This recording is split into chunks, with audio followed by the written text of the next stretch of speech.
हम सब आज पहला सवाल मैं कर रहा हूँ, मुझे मौसूल हुआ है और हमारी ये ख्वाहिश होती है जो तनकीदात आप पर हों उनको हम आपके सामने खिदमत में रखें, ज़ेर बहस लाएं। गुज़िश्ता दिनों पाकिस्तान में 27वीं आईनी तरमीम मंजूर हुई है। कराची में आप मौजूद थे, आखिरी दिन आपसे सवाल हुआ, उस पर आपने इज़हार राय किया। आपकी उस वीडियो के नीचे एक कमेंट आया है और उन्होंने दरख्वास्त की है कि ये मेरी तनकीद है। तो हमारी कोशिश होती है कि तनकीदात को पहली जगह पर लाकर आपके सामने रखें और आपको अकाउंटेबल ठहराएं, आपसे सवालात के जवाबात तलब करें। इन्होंने लिखा है, इंतहाई अदब के साथ ये अर्ज़ कर रहा हूँ कि गांधी साहब मसलहत कोशी से काम ले रहे हैं। मुझे इस मसलहत से कोई मसला ना होता अगर मुझे गांधी साहब के माजी का इल्म ना होता। मुझे समझ नहीं आ रहा कि मेरे वो उसूल पसंद उस्ताद मोहतरम कहाँ खो गए हैं जो जमहूरियत, आइन और कानून की हुक्मरानी और कौमों के हक़ के खुद इरादी को अपना अक़ीदा करार देते थे। मेरे जिल्लु क़दर उस्ताद जिन्होंने ज़ियाउल हक़ और परवेज़ मुशर्रफ के दौर में इन आमरों की मौजूदगी में हक़ की आवाज़, जो फ़लाँ फ़लाँ बाकी कुछ लोगों के नाम लिखे हैं, वो नाम मैं यहाँ पर नहीं लेता, मुनासिब नहीं है, क्योंकि वो लोग ज़िंदा हैं, जो लोग ज़िंदा नहीं हैं उनके मैं नाम ले लेता हूँ। आगे उन्होंने लिखा है कि मेरे उस्ताद मोहतरम के सामने बेगुनाह लोगों का कत्लेआम हुआ, चादर चार दीवारी का तक़द्दुस पामाल किया गया, बेगुनाह लोगों को गायब किया जा रहा है पाकिस्तान में, मासूम लोगों को हब्से बेजा में रखा जा रहा है, इलेक्शन लूटा गया, फ़लाँ फ़लाँ एक लंबी चौड़ी इन्होंने फ़हरिस्त दी है। इसके बाद ये लिखते हैं कि मैं अपने उस्ताद का हद दर्जा एहतराम करता हूँ, उस नज़म से काम लेता हूँ, मगर कोई वजह तो है कि गांधी साहब इस मौके पर पाकिस्तान में जो तब्दीलियां आ रही हैं, ख़ुसूसन दस्तूर की सतह पर, और जिस तरीके से वहाँ पर फ़ौज की क़यादत मजबूत हो रही है, इस पर कोई उनके हाथ से तनकीद सामने नहीं आ रही। तो उन्होंने ये आपसे पूछा है कि जो कुछ उनकी आपसे तवक्कुआत हैं वो क्यों पूरी नहीं हो पा रही। मेरा ख्याल है कि जब वो मेरा जवाब सुन रहे थे उस वक्त भी ये तनकीद लिख रहे होंगे। वो जवाब अब नशर हो चुका है, उसे सुन लीजिए। उसमें मैंने बहुत तफसील के साथ ये बताया है कि हमारा निज़ाम अब किस रुख पे जा रहा है। उसमें एक ताबीर इस्तेमाल की है कि ये अब जमहूरियत नहीं रही, ये फ़ौज की दस्तूरी हुकूमत बनकर रह गई है।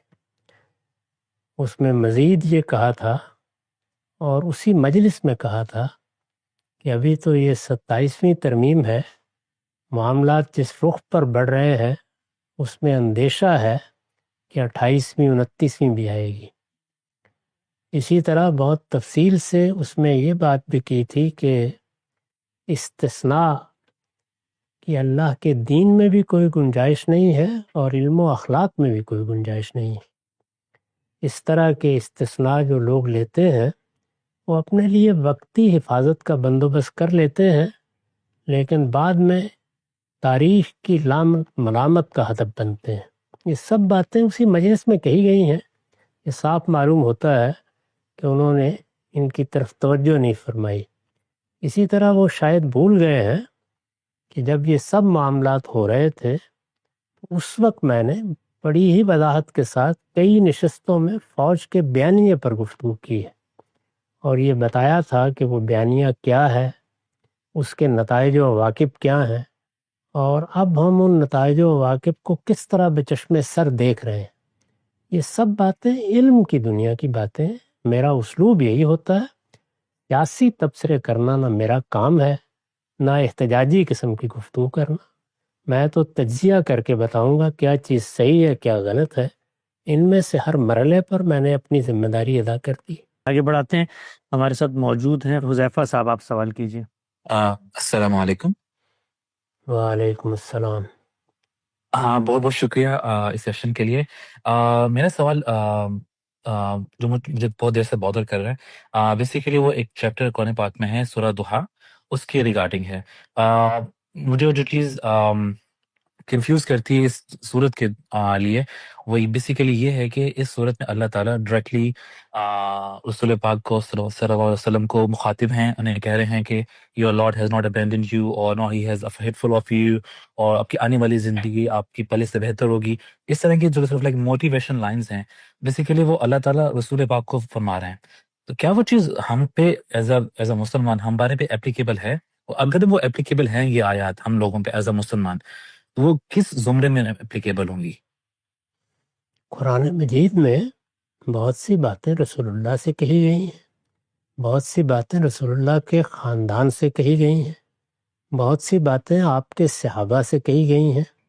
تو جو بات جس سے کہی گئی ہے وہ اصلاً اسی سے متعلق ہے. اس میں البتہ ہمارے لیے بھی کچھ سبق ہوتے ہیں. جس سورہ کا آپ نے حوالہ دیا ہے اس میں ہمارے لیے بھی یہ سبق ہے کہ جب کبھی کوئی مشکل آ جائے یا حالات میں کوئی خرابی ہو تو اللہ کی نعمتوں پر نگاہ رکھنی چاہیے. جو نعمتیں اللہ تعالیٰ نے پہلے عطا فرمائی ہوتی ہیں وہ یاد رہیں، انسان ان کا شکر گزاری کا طریقہ اختیار کرے تو اللہ تعالیٰ اور دیتے ہیں. مسلمانوں کو خطاب کر کے یہ کہا ہے کہ وَلَئِن شَكَرْتُمْ لَأَزِيدَنَّكُمْ، اگر تم میرے شکر گزار ہو کر رہو گے تو میں اس میں اور اضافہ کروں گا. تو یہ سبق ضرور ملتا ہے لیکن اس کا خطاب رسول اللہ سے. جی واضح ہو گیا. آگے بڑھاتے ہیں. محسن علی صاحب سوال کیجیے گا اگر میری آواز پہنچ رہی ہے. محسن علی. السلام علیکم سمجھ سر. وعلیکم جی السلام. ہاں جی سر، میں نے لاسٹ ٹائم آپ سے ایک سوال کیا تھا ہدایت کے متعلق. تو آپ نے کہا تھا کہ ہدایت جو ہے 3 سطح پر موجود ہے. تو میں وہ اس ہدایت کی بات کرتا ہوں جو اللہ تعالیٰ، جو ہم سورۃ الفاتحہ میں صراط مستقیم مانگتے ہیں، سیدھی راہ مانگتے ہیں، تو اللہ تعالیٰ قرآن پاک میں بہت سی جگہوں پہ فرماتے ہیں کہ اندھا اور آنکھ والا برابر نہیں ہو سکتے، ہم نے کسی کے پہلو میں 2 دل نہیں رکھے. تو ایک ہی رستے پہ چلنے والے 2 مسافروں کا اختلاف کیسے ہو سکتا ہے؟ بس یہی سوال میرا کافی عرصے سے ذہن میں گھوم رہا ہے، جس کا جواب نہیں مل رہا.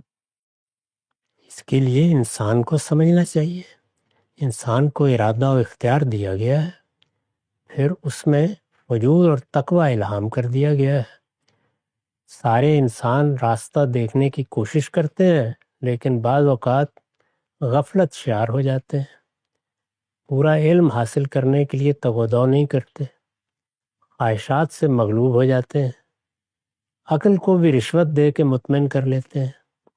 تو یہ انسان کی حیثیت سے اگر قابل مطالعہ ہے تو یہ سوال کا جواب وہاں سے تلاش کیجیے. اللہ نے تو صراط مستقیم کو واضح کر دیا.